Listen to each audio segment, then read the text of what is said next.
32 mysteries, 7 layers. We'll start with the more dark and unsettling, and as we move down the chart, the mysteries will become increasingly sinister and horrifying.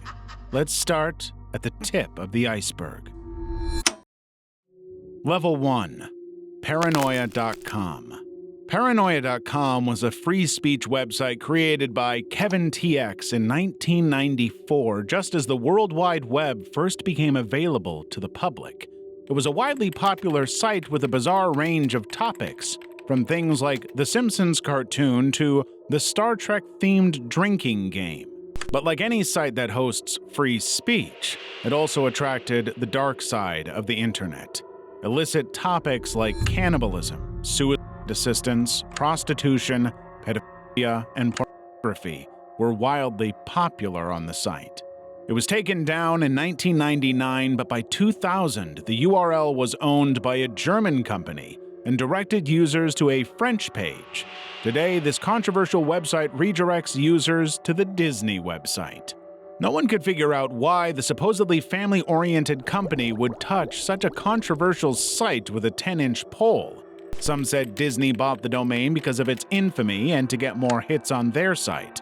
Or is the truth closer to home?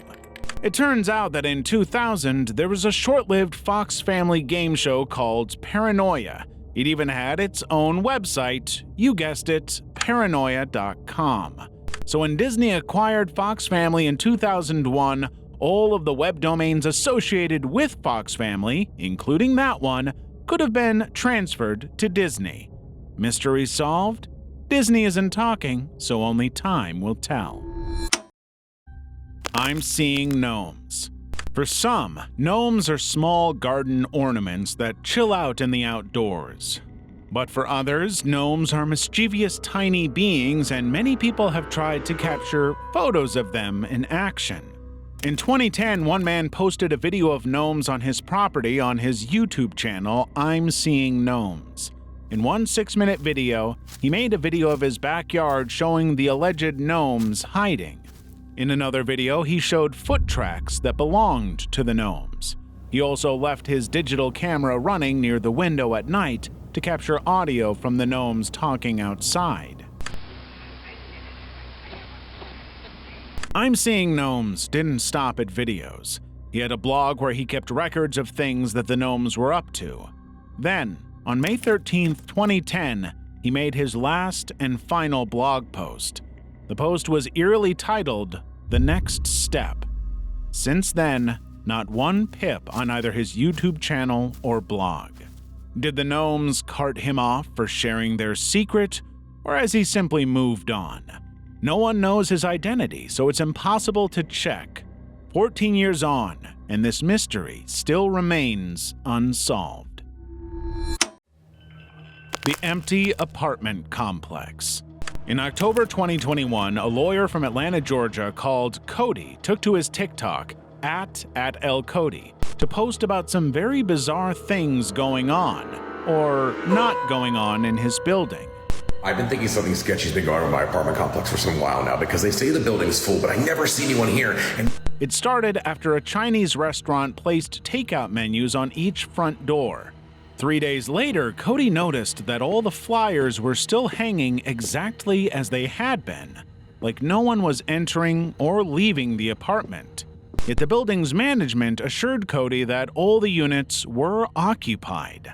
Like that wasn't a big enough red flag, Cody made a video showing the car park was chock full of cars, dusty cars that looked like they hadn't moved in a while, some with expired plates. In another video, someone allegedly pulled the fire alarm, but instead of everyone running out, it was just Cody. A former resident at the building admitted that it had been occupied till things got shady from management. I used to live there, dude, it's so sketchy. A few months before we left, we got real shady. My fiance and I found a baseball bat wrapped in barbed wire in the back courtyard, and then shit got weird from the management. Cody made over 25 videos on his allegedly empty apartment complex in what was dubbed Menu Gate.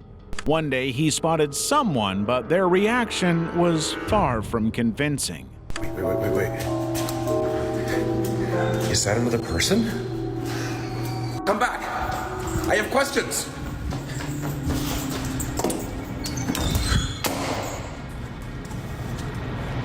Many conspiracies were swirling around about the apartment. Some say Cody is a ghost, while others say he is a test subject in an experiment like The Truman Show. A simpler explanation could be that the apartments are investor-owned and were being held to inflate the price. But why did they give Cody a flat?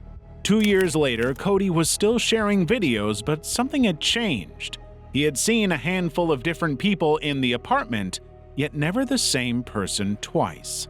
He still has no explanation for this bizarre apartment. Level 2. Mortis.com. Just like Paranoia.com, there have been several puzzling websites that came to be when the World Wide Web made its debut. But one of the most bizarre ones was Mortis.com. It was created in 1997 and had a simple landing page with a black background and a white box prompt for a username and password. All attempts to log in were thwarted, but the lure to find out what was behind that page got some online sleuths sniffing around. They soon found out that Mortis.com was hosting an enormous amount of data. One file was almost 39 gigabytes. That much data on a website in the 90s was virtually unheard of. That only got more people speculating, and soon the name Thomas Ling was getting tossed around.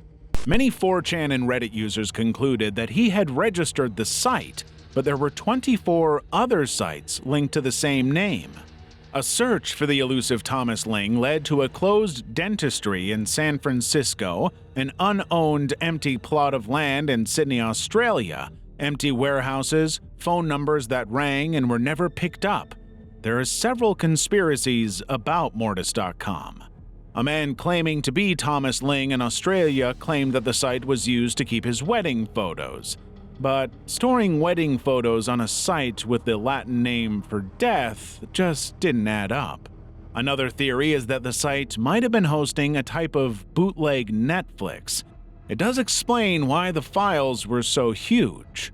Today, Mortis.com has been wiped off the internet. It can't even be found on the Wayback Machine. What was on Mortis.com? What was it hiding? This is one mystery that only Thomas Ling can answer. Kanye Quest 3030. On July 22, 2013, a free unlicensed role-playing game called Kanye Quest 3030 appeared on the internet. But it wasn't authorized or created by musical artist Kanye West. The game starts with a fictional Kanye West taking out the trash when he somehow travels into the year 3030. There he finds himself with clones of hip-hop musicians Snoop Dogg and Tupac. To get back home, the fictional Kanye has to duke it out with them in turn-based rap battles. Innocent enough, right? But 2 years later, it got out that this harmless game had a hidden layer. When the player typed in the word "ascend" into a dialog box with an NPC, the game character would be taken to a secret section of the game. The Kanye West character was replaced with a butterfly and a very bizarre series of welcome texts. This is followed by a series of prompts for codes to keep progressing. When all the codes have been successfully put in, the player will be congratulated for ascending. The game ends with the player being asked for their private information. Many people were worried that Ascensionism was a cult that believed in reincarnation and was recruiting easily impressionable young people. It wasn't till 2022 that YouTube channel Grouse House solved the 9-year mystery behind Kanye Quest 3030. The game had been made by an Adelaide musician called Clara Hope as a high school art project. The entire thing had been made bigger than it was by those who played the game. A surprising end to a cult that never was. Or is it? Around the same time Clara was found, she just happened to be putting out a new album called Ascend just in time to wrap up the mystery. Mystery or coincidence, only time will tell. 1-800-GOLF TIP. Between the late 1980s and early 1990s, a weird phone line loomed around Canada. 1-800-GOLF-TIP. It was advertised on at least one billboard for years. The number was a toll-free line, and when Canadians dialed the number, they didn't get a tip to improve their swing. Instead, they heard a man counting from 1 to 10 over and over. 1, 2, 3, 4, 5, 6, 7, 8, 9, 10. This would go on for a while. Then, there was a loud screaming tone that was described as a siren.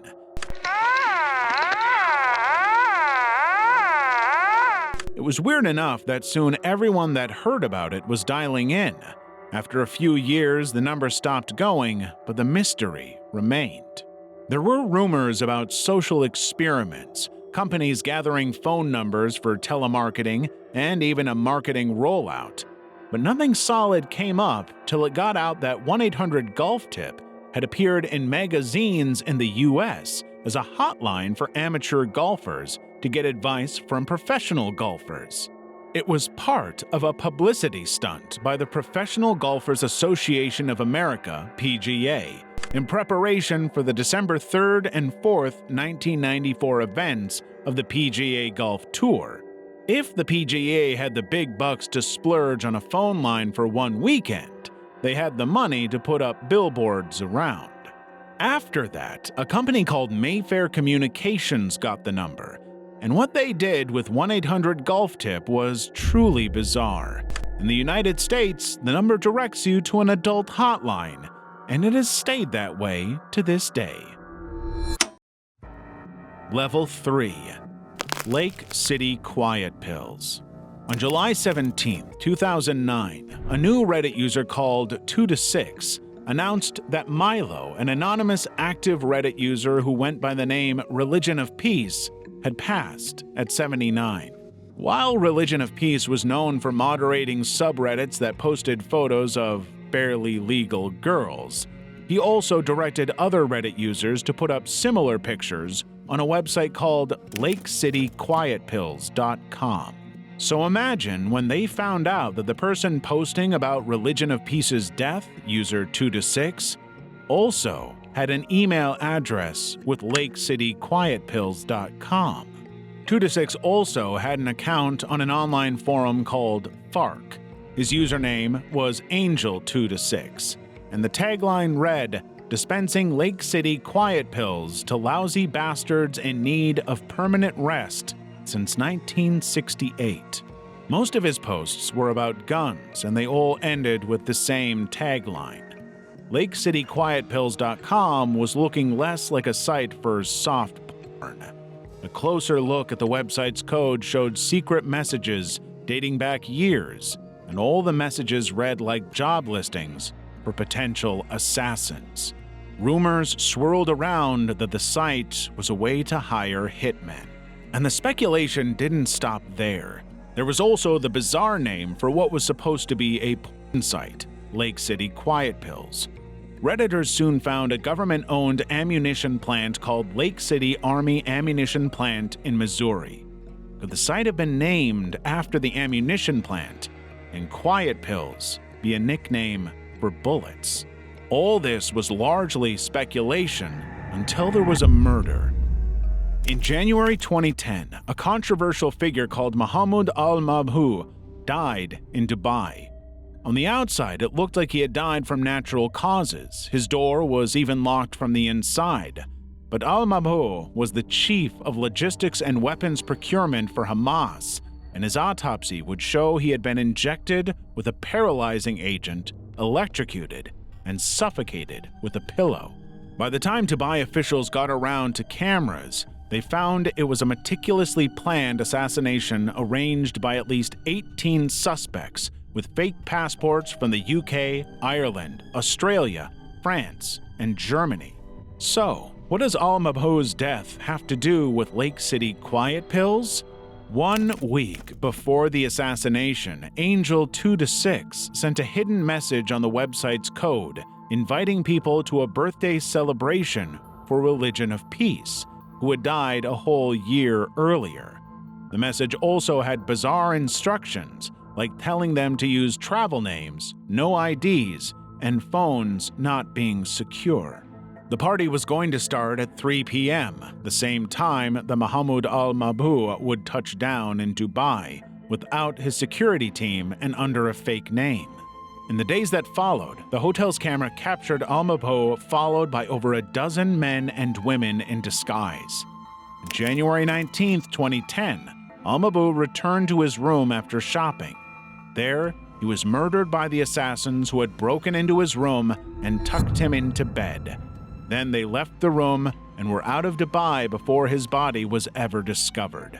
10 of them were identified and tracked to Frankfurt, Bangkok, Zurich, Rome, Johannesburg, Paris, and Doha. There, they disappeared and were never seen again. Most pointed to Israel as the pockets behind the hit, and they never denied it. The LakeCityQuietPills.com site stayed quiet for weeks when a message popped up about party bills. After that, the job postings continued as usual. That was until Redditors linking al-Mabhouh's assassination to the site started posting about it. Suddenly, the code for Lake City Quiet Pills was changed and encrypted. A few weeks after, it was taken offline for good. Jeff the Killer original image. Back in 2008, kids were getting scared by the story of a teenager with a white face who had cut off his eyelids and carved his smile with a knife.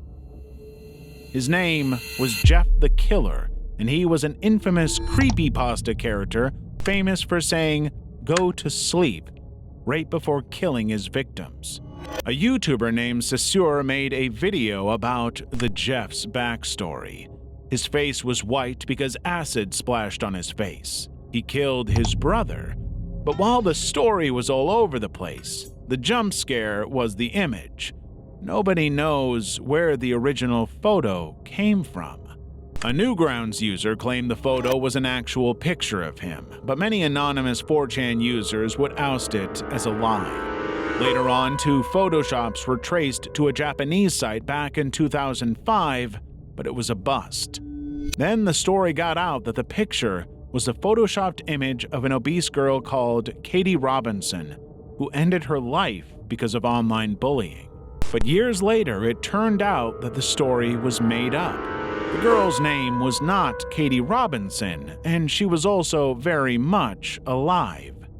There have been many other rumors, but so far, the origin of this picture still remains a mystery. Joanna's book.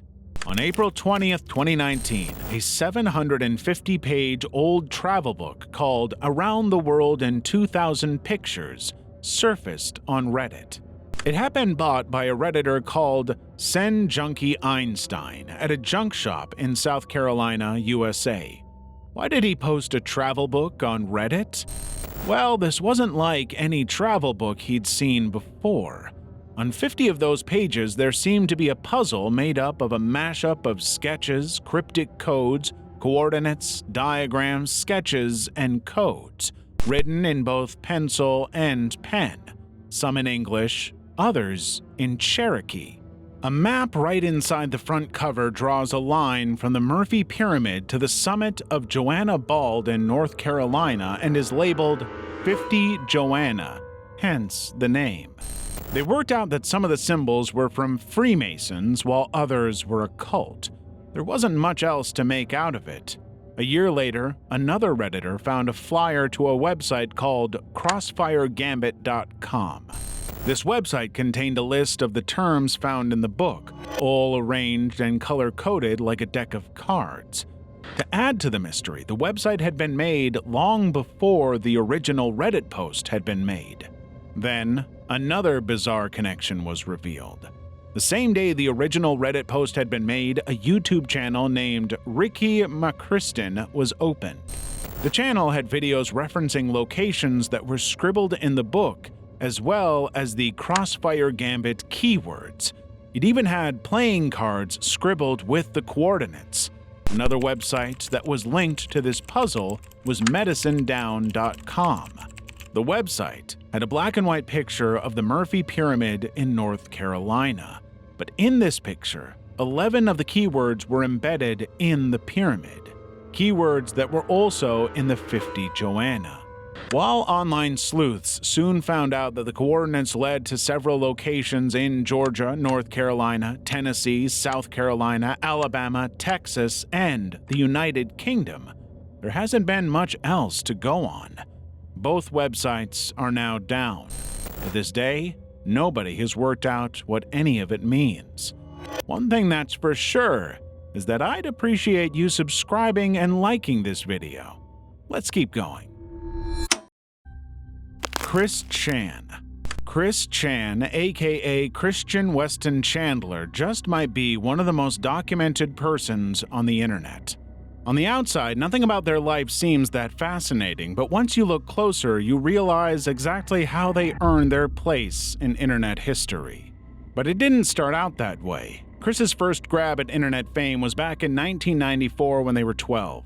They were one of 2 children in the US who watched Sonic the Wind and won video game purchases worth $1,000 US. What I had to do was exactly watch Sonic the Hedgehog cartoon and I'd listen to what Sonic says at the end of it and write it down for a whole week, and then I had to mail it in and it has to be drawn out of a hat, and I just won. This obsession with Sonic the Hedgehog would follow Chris into adulthood.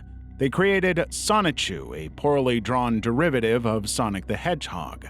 The manga started innocently enough, with Chris even saying it was a comic for children. Then it spiraled into sex. But it wasn't just Chris's art that was creepy. One of their few friends, Megan Schroeder, found this out the hard way when Chris made an infamous drawing depicting a sex act between them. By 2007, Chris's picture made it to 4chan's Something Awful bulletin board. They found their art, and that's when things really blew up, and Chris was getting trolled all the time. Instead of letting it go, Chris started replying to their trolls in one notorious video where they threatened 2 trolls by saying they would fall like the Twin Towers. Well now, Mr. Clyde, your fame and fortune shall fall just like these Twin Towers.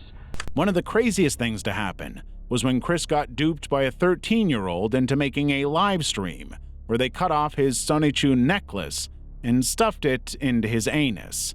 It didn't help that Chris ended up pooping on his hands during the live stream. Chris's many shenanigans soon earned them the CW Siki page where they could keep up with them through transitioning into a woman and their many arrests as well as random sightings. But Chris reached new levels of infamy in 2021 after they revealed they had sex with their elderly mother. Chris was arrested and officially charged with incest, but the charge was dismissed in 2023 because Chris is autistic. The Elevator Game. The Elevator Game is a ritualistic game that originated in Korea. The game is meant to be performed in a building with at least 10 floors. Among other things, the players are meant to press a specific series of buttons, ignore a woman on the 5th floor, and then press the button for the 1st floor. If done right, the player would make it to the other world, an alternate universe where they could die at the hands of one of the many evil spirits there. Sounds crazy, right? But many think this was the fate of Eliza Lamb. On January 2013, Eliza Lamb disappeared from the Cecil Hotel in Los Angeles, USA. The hotel's CCTV would capture her last moments alive. She was acting strangely in the elevator, putting in numbers, and seemed to be talking with someone in the corridor. This was the last sighting before she disappeared. Her things were still in her room, and police couldn't find her in the hotel. 19 days later, residents in the hotel complained about the water in their rooms. That's when Eliza's body was found in a water tank above the hotel that was closed to guests.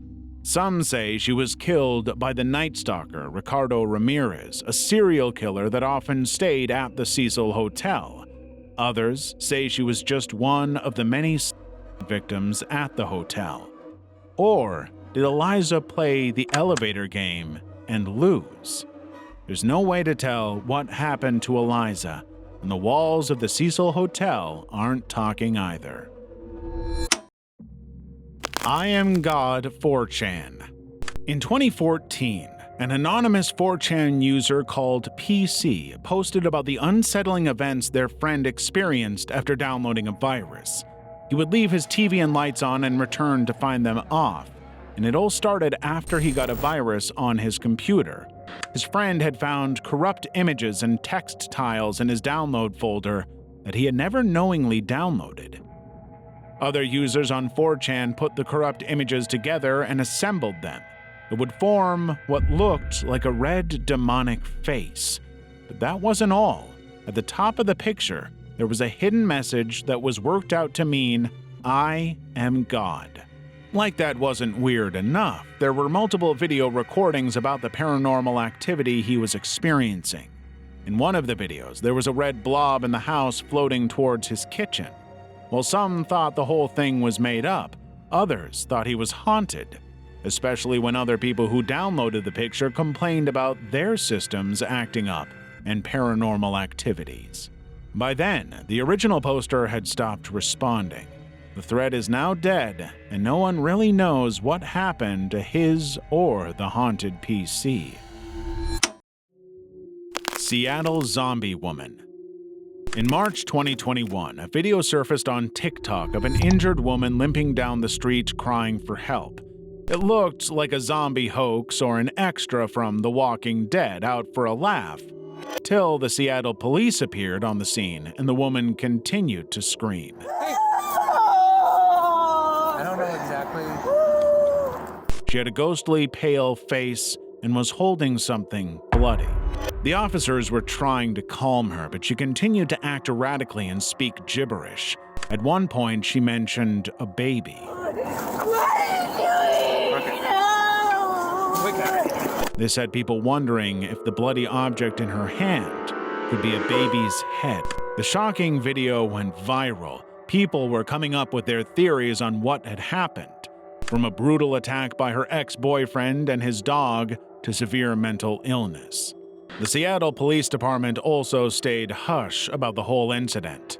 Finally, in 2022, YouTuber Rebecca MS would solve the case after getting the police body cam. The body cam showed when paramedics showed up and confirmed that the Seattle zombie woman was nothing more than theatrical makeup and fake blood. And the brains behind the hoax was a woman called Kimberly Kasai. Kimberly had done the stunt to convey her views on vaccinations. The Jack Froese emails.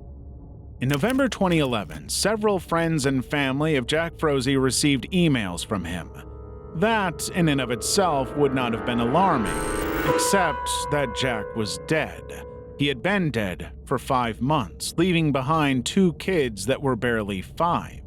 And the messages his friends received were equally disconcerting. One read, "Did you hear me? I'm at your house. Clean your fucking attic." This isn't the first time people have received emails from beyond the grave. Several people speculated that Jack's email had been hacked and was sending out spam messages. But his friends insisted that no one had his password, and they don't believe the account was hacked. To top it off, Jack's messages were oddly specific and referenced personal things that only he and his friends could have known. The message about the attic was a dig at a conversation a friend had with Jack about what to do with his attic. An email to his cousin referenced a recently broken ankle. Hey Jim, how you doing? I knew you were gonna break your ankle. Tried to warn you. Gotta be careful. And then it was signed Jack Froese. There's one theory, a website that allows users to save drafts and send emails to loved ones after they are gone, such as Death Switch. But Jack's death had been unexpected, a sudden heart attack at the age of 32. The other theory is that Jack really was communicating with his loved ones from the dead. And while there are many skeptics, none of them have been able to explain this mystery to this day. Level 4. Grave robbing for idiots. In many countries, grave robbing is a crime. That's because graves aren't just looted for, loot. Bodies are also at risk. In fact, in 1828, getting bodies was such a huge business that 2 men murdered 16 people for it. They sold their bodies to a doctor so he could use them for dissection at his anatomy lectures till they got caught. So, while Grave Robbing for Idiots sounds like a made-up title in the For Dummies series, the truth is far more shocking than fiction. It's a 26-minute-long short film that was made possibly in 1990 or earlier. The star of the film is a young man called Anthony, and he confidently went to great lengths talking about the business of robbing graves. Throughout the video, Anthony holds what eerily looks to be a real skull, a prop, or loot from one of the graves he robbed. Nobody knows. Today, the video has made it from VHS to a part of a DVD called Ensuring Your Place in Hell Volume 1, and finally to YouTube. Yet, with all the people who have seen the video, no one has been able to identify Anthony or what happened to him after this video. Evil Stick.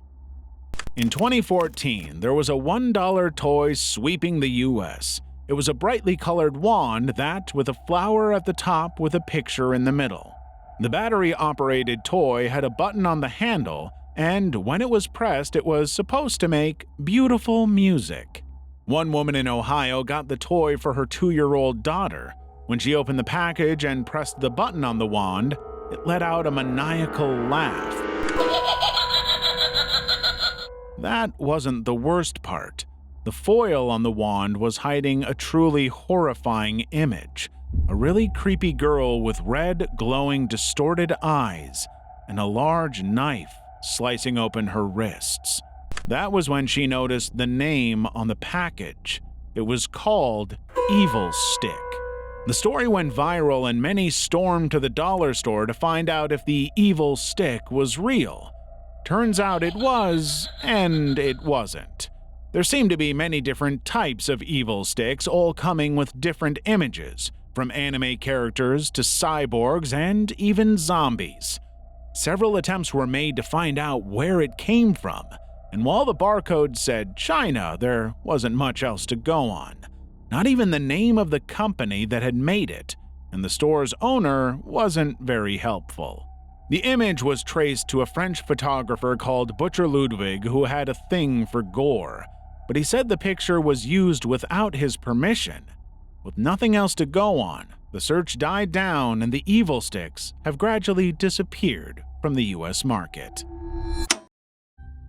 The Incel Project. The word incel didn't always have the negative subtext it does today. In fact, its history was quite wholesome.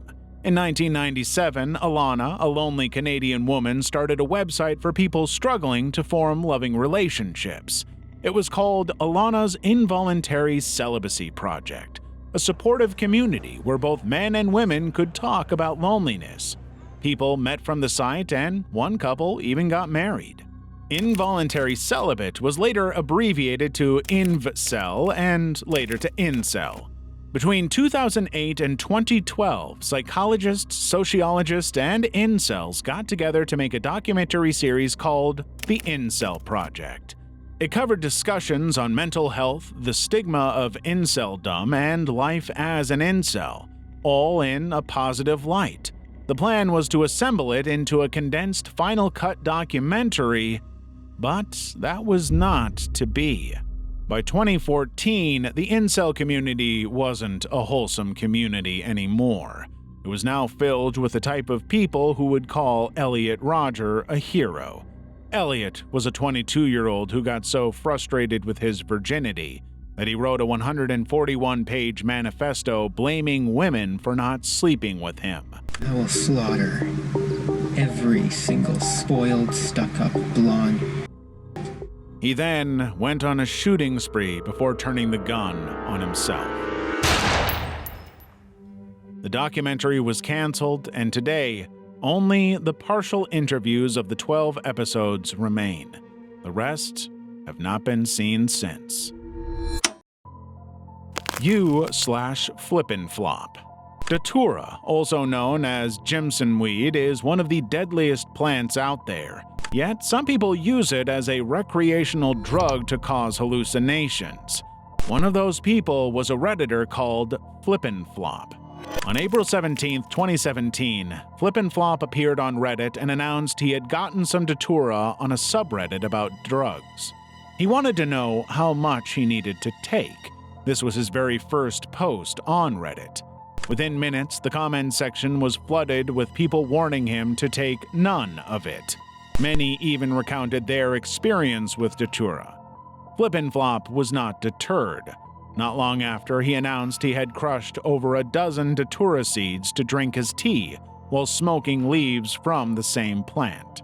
12 hours later, Flippin' Flop commented under a Redditor's GIF. His spellings were all over and barely legible. Days later, people in the comment section were trying to check up on Flippin' Flop. All they got was silence. Days turned into weeks, then months, and even years. Flip-Flop never made another post. Did he toss the account away after his trip? Did he die? Or was it all a hoax? It has been 7 years and 6 months, and no one knows what happened to him. Raising a Psychopath blog. On September 18, 2008, a new blog appeared on the internet, ominously called Raising a Psychopath. The blog was written by a man called Harry, and he was keeping a detached and clinical online diary of his adopted son, Lucas. Harry and his wife hadn't wanted to deal with the problems of having a baby, things like diapers and night feeding. So they decided to cut all of that out and just adopt a kid. They settled on Lucas, a 6-year-old boy who had spent his early years experiencing neglect and abuse. 5 years later, all they had were regrets and complaints that Lucas wasn't reacting to their punishments anymore. 2 days before he started the blog, Lucas was in juvenile court for an incident involving his neighbor's underwear drawer, a digital camera, and his penis. By this time, Harry concluded that Lucas was a psychopath and went on to create a bizarre timeline of how he expected Lucas's life to go. Harry projected everything that he expected Lucas to do in the coming years. It had everything from theft to fights and even 3 rapes. Harry and his wife didn't see themselves as parents anymore, just wardens keeping Lucas till he was in the 10th grade. The comments on the blog went from praising Harry for sticking in there to blaming him for taking on a disturbed child without doing any experience or support. The last blog post was in 2010, and the blog itself has since been archived, so no one knows what has become of Lucas. Polybius. In the fall of 1981, a new arcade game mysteriously appeared in several suburbs of Portland, Oregon in the USA. It was called Polybius and became instantly addictive. Soon there were long queues of kids desperate to play the game. But soon, players reported suffering from seizures, nausea, and headaches. They were the lucky ones. 2 teenagers are said to have committed suicide or mysteriously disappeared. But it gets creepier. Some eyewitnesses spotted men in black suits coming to the arcade occasionally and doing stuff on the machine. Many were convinced that they were collecting data on the response of players to the game's psychoactive effects. It wasn't long before there were rumors about the CIA's infamous MK Ultra being somehow involved. Then, just as suddenly as they had appeared, all the arcade games disappeared without a trace. The company that developed the game was called Sinister, yet there are no known video game development companies with that name, and no copyright exists on file for Polybius. If that wasn't weird enough, even the people who claim to have played the game can't seem to agree on what the game was about. Today, the Polybius arcade game is an urban legend. No one can figure out if it is real or made up. The story continues to persist. Level 5. Celine Delgado Lopez. There are many stories of people who simply disappeared in Mexico, from the Iguala mass kidnappings of 43 students in a single night to the disappearance of Mexican-American attorney Oscar Zeta Acosta. Yet, out of the thousands of kidnappings, only one made the status of urban legend, and that's Celine Delgado Lopez. It all started in the 1990s and early 2000s. Channel 5 on the Mexican television channel had a section where the TV hosts put up pictures of people who had gone missing to raise awareness of the case. One of them was 18-year-old Celine Delgado Lopez, who had disappeared in Mexico City. There wasn't really anything significant about her story, yet her case gripped viewers.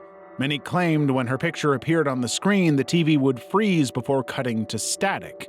It wasn't long before there were rumors Celine's picture was cursed and Channel 5 was haunted. But this story gets even creepier.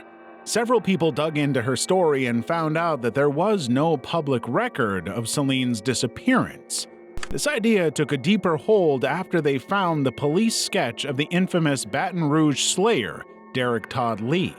They were convinced that Celine was not a real person, and Channel 5 had created her picture using Derek Lee's police sketch. It didn't help that almost a decade after her disappearance, Channel 5 was still posting bizarre videos referencing Celine. A hoax, a prank, or real? Her disappearance continues to haunt many to this day. Maura Murray disappearance. On the evening of February 9, 2004, a man saw a black car run off the road and slam into a tree. The driver was Maura Murray, and she would beg him not to call the police. He did anyway. By the time the police showed up, she was long gone along with her cell phone and credit and bank cards. They searched for her, but never found her. But police did not suspect foul play. Maura had told her college professors she would be away for a while and packed up her dormitory room. She also withdrew $280 with her ATM, leaving only $16, and left a note for her fiancé. He received a call from her a day after the incident, but when he picked up, all he heard was her breathing on the line. Efforts to trace the call went nowhere. Then, 7 years after Maura's disappearance, a creepy video appeared on YouTube. In the video, a man was solemnly looking into the camera, then began to laugh and even winked. This could have been any random video on the internet, except the description under the video read, "Happy Anniversary 112 Dirtbag," and was posted on the 7th year of her disappearance.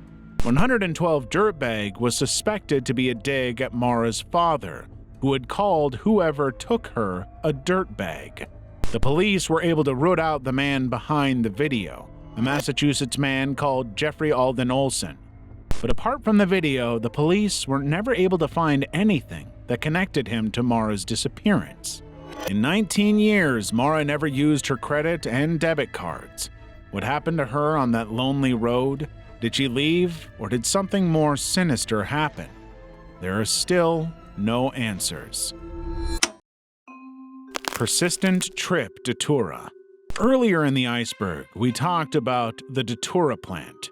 Remember that powerful poisonous plant that some Redditor decided to take and was never heard from again? Well, sometime in 2008, some guy found a digital camera on a park bench in Philadelphia, USA. The camera had one short video that would later be uploaded on YouTube. In the video, there's a distraught man who claimed he had injected himself with a hallucinogenic drug 2 months earlier, and since then, it had not once worn off. I don't feel like I'm ever gonna come down. While he never mentioned the drug he had used, many speculated that it was datura, but others argued that he would not be able to speak or stand if it was.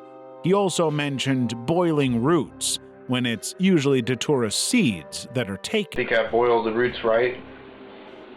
I did what it said in the book. Even though no one knows exactly what he took, it goes without saying that being high for 2 months is not normal. Don't seem to be coming down.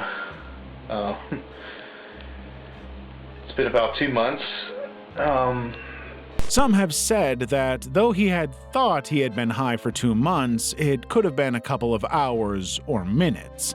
That would explain why he doesn't appear to be malnourished after 2 months. Or it could all be a hoax. More than a decade later, the man has never been identified, so there's no way of knowing what happened to him or what he took. Bobby Joe Blythe. In August 2009, a graphic and disturbing 6-minute video was uploaded on YouTube. The blurry video was supposedly taken at a karate dojo on December 13, 1984. It started innocently enough, with the dojo leader joking with a mentally ill man we'll call Kung Fu Guy. Kung Fu Guy said he learned karate from Jesus and wanted to show off his skills. He has no master. His master is Jesus Christ. Instead, the dojo leader ordered a student to beat him up. Several times the man pleaded for the fight to end, but the dojo leader never intervened. It wasn't until he was thrown on the floor, kicked in the head, and knocked out cold that they stopped. Like that wasn't bad enough, they dragged the man's body out, leaving a trail of blood. While some people blamed the Kung Fu Guy for messing with the wrong ones, more people were alarmed by what they had seen, and it didn't take them long to find the man who had allowed the attack to happen. It wasn't hard, he was the one who posted it on his very own YouTube channel, Bobby Joe Blythe, a former Marine sergeant and 6th-degree black belt. And that wasn't the only time he uploaded disturbing content on his YouTube channel. In one video, he pretends to murder someone for insulting him in front of children. He also shared the same disturbing and violent views with his followers. But finding the Kung Fu Guy is a lot more difficult. Many people suspected that from the amount of blood lost and head stomps he had suffered, there was no way he had survived. However, the police insist that the victim was not killed and was interviewed after the attack, but they never took his name and no charges were ever filed, so Bobby Joe was never arrested. The last sighting of Kung Fu Guy was 2 weeks after the beatdown. There have been many attempts to find him, including a Facebook page and a now-defunct website, but he has not been seen since. Did he leave the area or succumb to his injuries? There are no clear answers. Xiao Xiao TikTok controversy. In September 2023, a video posted on the TikTok page Chinese Junk Food 2023 went viral and quickly amassed millions of views. The video showed a Chinese girl kicking a host at a live show multiple times. The popularity of the video spread, and the Chinese girl was nicknamed Kick Girl and Chinese Dobby. But the video wasn't about a girl, even though she looks like one. Xiao Xiao was born with a mysterious disease that stopped her from developing. Even though she is only a meter tall and weighs 30 pounds, she is 35 years old and has an IQ of 20. Xiao Xiao had an online presence at Kuaishou and Douyin, a Chinese version of TikTok. The clips were then reposted on TikTok. These videos often show her having a fit and attacking people. The videos got so popular that some people dressed as Xiao Xiao for Halloween, but Xiao Xiao's videos didn't go down well with everyone. On December 2023, Xiao Xiao's social media accounts disappeared in China. At first, there were rumors that she had passed on, but the truth turned out to be much darker. Xiao Xiao's accounts had been banned, citing allegations of parental abuse. Many felt that Xiao Xiao had been deliberately wound up by everyone from her mother to caregivers so they could get views and publicity. But others insist those moments are just the ones that go viral, and there are many videos where Xiao Xiao is more relaxed with her family. Chinese city officials are also backing this up, saying that while some of their actions were inappropriate, Xiao Xiao had not been abused. As of now, videos of her have stopped appearing online. Level 6. Chip Chan. In 2008, a 4chan webcam thread that explored interesting open-source webcams posted a picture of a Korean woman who looked like she was dead. Her name was Chip Chan, and they soon worked out that she was sleeping. But Chip Chan seemed to sleep a lot, and in the most bizarre positions. Sometimes she slept for 12 hours at a time and has been that way since at least 1996. When she wasn't sleeping, she was browsing the web. But that wasn't all she did. Chip Chan had set up webcams all over her apartment that she streams on Kakao TV. There she talks about a corrupt police officer called P who was after her. P had planted a mind control weapon on her foot and left eyebrow. According to Chip Chan, if she leaves the apartment, P can make her lose consciousness. It doesn't help that Chip Chan has posted an alarming number of pictures and videos showing ailments, rashes, and wounds. One curious user eventually found her WordPress blog. That blog would lead to dozens of other blogs that she wrote about the Chip and the infamous Officer P. Concerned people have reached out to her through her many blogs and emails to get in touch with the police. Some have even gotten officers to visit her home, but Chip Chan is convinced that the Officer P will find out. She has a YouTube channel called Mind Control Weapon, where she shows injuries caused by P and stalks the police outside. There are a ton of speculations around the web about Chip Chan, an elaborate stunt, an art project, or a mental illness. But it has been almost 2 decades, and all Chip Chan seems to want is for more people to view her and believe her story. Serial killer calls to Howard Stern. The Howard Stern Show was an uncensored American radio show that started airing in 1986 and was hosted by radio personality Howard Stern. The show attracted all sorts of weird callers. My name's David, and I'm gay. Hi, David. Yes, I'm tired of your fake jokes. But one call in 1997 was a cut above the rest. Sometimes I ask them if they think it's dangerous, doing what they're doing, if they're worried about things, and they'll laugh it off, and that just pisses me off. Right. And then you go ahead and you kill him. Yeah. It started with an anonymous caller who called himself Clay. Clay admitted that he was the Storyville Slayer, a serial killer who was believed to have been behind the murders of 24 prostitutes in New Orleans, Louisiana. Clay would admit that he had killed 12 prostitutes. Yes, Clay. Okay, Clay, so what happened? How many prostitutes have you killed? 12. Listeners couldn't figure out if what they were hearing was real till the FBI showed up and collected the audio as evidence. Turned out, the caller had revealed details that only the murderer would know, like how the main suspect in the killings was a black police officer. Yeah, Howard, that's pretty funny because the only suspect they had when they started finding the bodies was a black police officer. He wasn't wrong. New Orleans police officer Victor Gant was listed as a prime suspect but never even charged. Eventually, the police caught their man, a former taxi driver called Russell Elwood.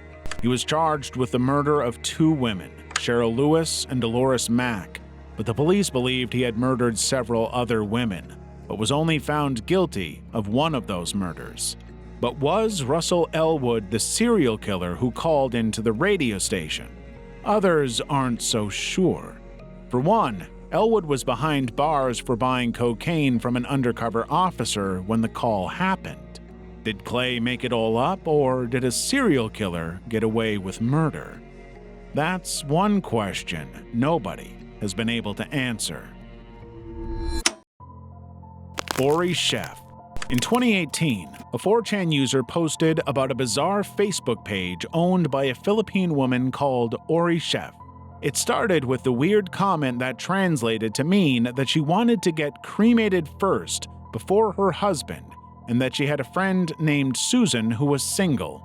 Pretty innocuous comment, but when he clicked her Facebook page, he noticed something very bizarre. Not only were all the pages she had friended hers, but the profile pictures were hers but slightly photoshopped with different names. Marjorie Sai Kwa, Marjorie Baker, Judy Baker, more than 30 of them. Like that wasn't weird enough, all the pages had the same things, posts where she talked about wanting to kill and eat her children, and pictures of animal gore. One page even had a close-up image of a man in a coffin. As her fame grew, she started sharing more about herself. Then, the Daphne story appeared. Ori posted a creepy-looking red photo of a woman. In the next post, she posted another picture of the same woman and said she was haunting her. According to Ori, the woman's name was Daphne, and she had gone under the knife so she could be beautiful. But the surgeries were botched, and Daphne ended up looking like this. Ori said Daphne had ended her life, but continues to haunt her. The story about the Filipino woman torturing and abusing animals, eating her children, and possibly murdering people, maybe even Daphne, soon became an urban legend. Then someone messaged her to find out what was up, and the case blew wide open. Ori admitted that she had created all those pages to play Facebook video games. Then, when her page blew up, she leaned into the macabre and just made up stories, including the one about Daphne. Daphne actually had no connection to Ori. She was an Australian woman called Daphne Coomer who had been involved in a car accident and been scarred. Ori had taken the poor woman's photos and edited them. As for the animal gore, that seems to be a normal thing in the Philippines. Alternatively, some say she's a boomer who keeps forgetting her passwords and loved the attention she was getting. Whether that's true or not, Ori's chef has now become an urban legend. Kate Yup. Mukbang is the trend of watching others eat online, and back in 2018, no one did it better than Kate Yup. Racking up over 1 million views on YouTube, her content mainly included the sounds of her chewing food.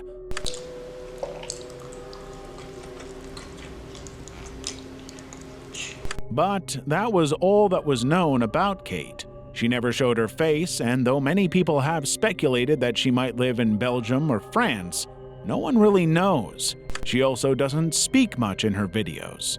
Then, the red flags started popping up. In one video where she was eating seafood, viewers spotted a bruise on her left hand and a cut on her lip. In another video where she claimed to be alone, a voice was heard saying, "Hurry up, just eat, and I will kill you."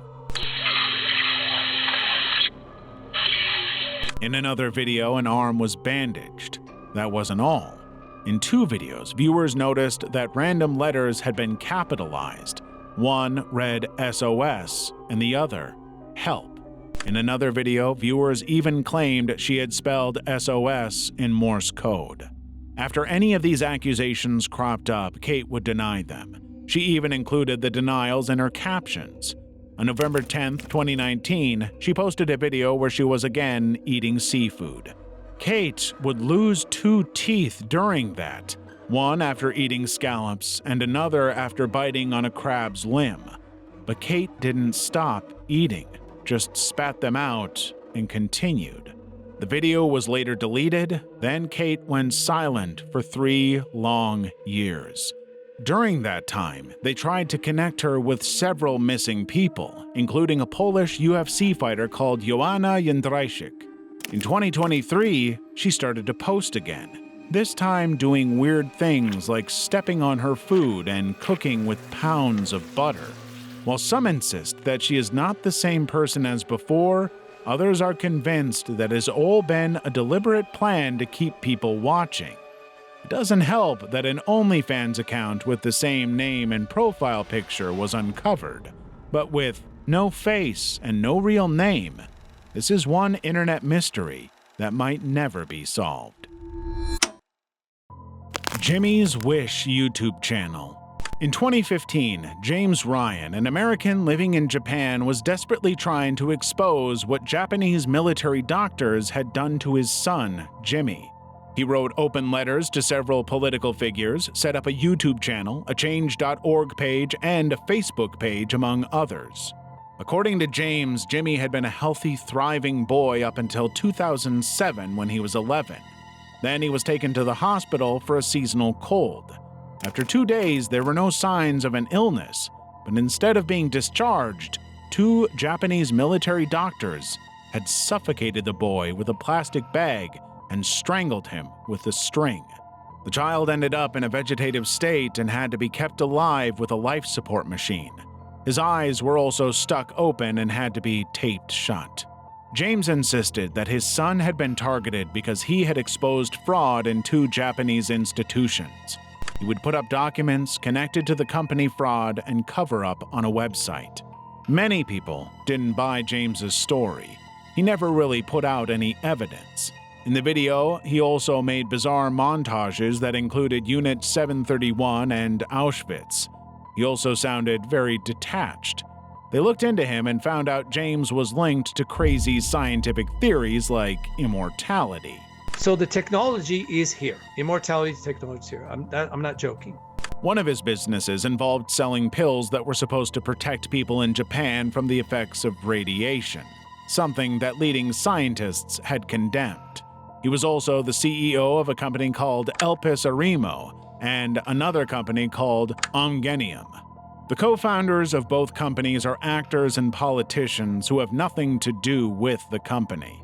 If that wasn't weird enough, in his About pages, Jimmy wrote that he had established a stem cell company in 1999 to develop a cure for his son, Jimmy. Jimmy would have been 3 years old at the time, and many believe he had suffered from a degenerative genetic condition all his life. The consensus is that James has been taking advantage of his son's condition for his gain since 2015, but others believe James is experiencing some form of mental illness. Level 7. U/SmartSchoolBoy9. In 2021, a series of bizarre Instagram pages appeared online. The first was Truth Sticks 11, a page managed by a 12-year-old boy and his mother. The first video looked like an edited picture of a young boy. Then it switched to another face that's much larger and white with pouting red lips and a protruding tongue. In one bizarre video, he seemed to be outing men pretending to be boys, which was pretty ironic.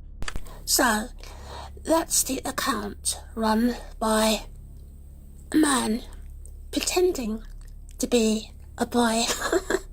A similar account was Girl Chloe 12. While it wrote that it belonged to 13-year-old Stephanie, it turned out to be a man. It wasn't long before this page was linked to another called Smart School Boy 9. He also dressed in a school uniform, painted his face white, put on red lipstick, and stuck out his tongue. While he made a bunch of videos at home, he also went out dressed like this and would go to playgrounds, and would put out pictures like he was still in school. He follows a bunch of kids and puts up photos of children that don't appear anywhere else. It was soon a concern that he might be privately messaging children for their pictures. That's when the hunt began. والله العظيم Schoolboy 9 والله العظيم Schoolboy 9 Going from little tidbits he had dropped in his videos, internet sleuths worked out that he was a 59-year-old man called David Alter who lives in London. He is still online and is currently linked to 13 of those pages, but the police are looking into him. Sad Satan.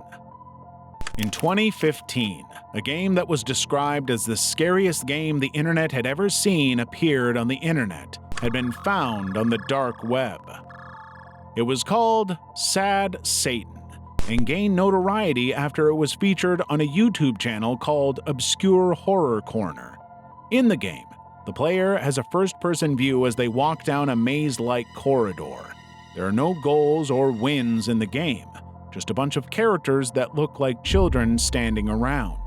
Like many horror games, it has really edgy music, but there were also recordings from murderers and child predators like Charles Manson and Jimmy Savile. If I started murdering people, there'd be none of you left. As well as slowed-down speeches by Hitler. There were also a bunch of jump scare images. Sometimes it was a photo of political figures such as John F. Kennedy before his assassination. But most times, the images directly referenced child abusers, such as pictures of Jimmy Savile and Rolf Harris surrounded by children. There was also the picture of Japanese cannibal and necrophiliac Tsutomu Miyazaki. Obscure Horror Corner had included a link to the game in the description, but the link never went through. The owner of the channel was Jamie Farrell. He later admitted that he had put up a wrong link because the original version of the game was filled with child porn. Revealed that the version of the game that had been downloaded was not the real one. For a long time, many people thought Jamie had made the game perhaps to grow his channel. Days later, a download link to the game was posted on 4chan by a user called ZK. ZK tagged this video the original game. In this version, the pictures were of mutilated corpses, children who had died horrifically, and even child pornography, including a grown woman on a baby girl. Those who went ahead to download the game later complained about malware on their computer. The FBI even investigated the game and banned all download links. Fast forward to 2017. A man called Gary Graves from Texas, USA, was arrested on charges of child pornography. Gary had a YouTube channel originally called ScareBearZK and had put out a now-deleted video called Sad Sad Satan. Could he be the same ZK who put the game on 4chan? Most people assume he was the one.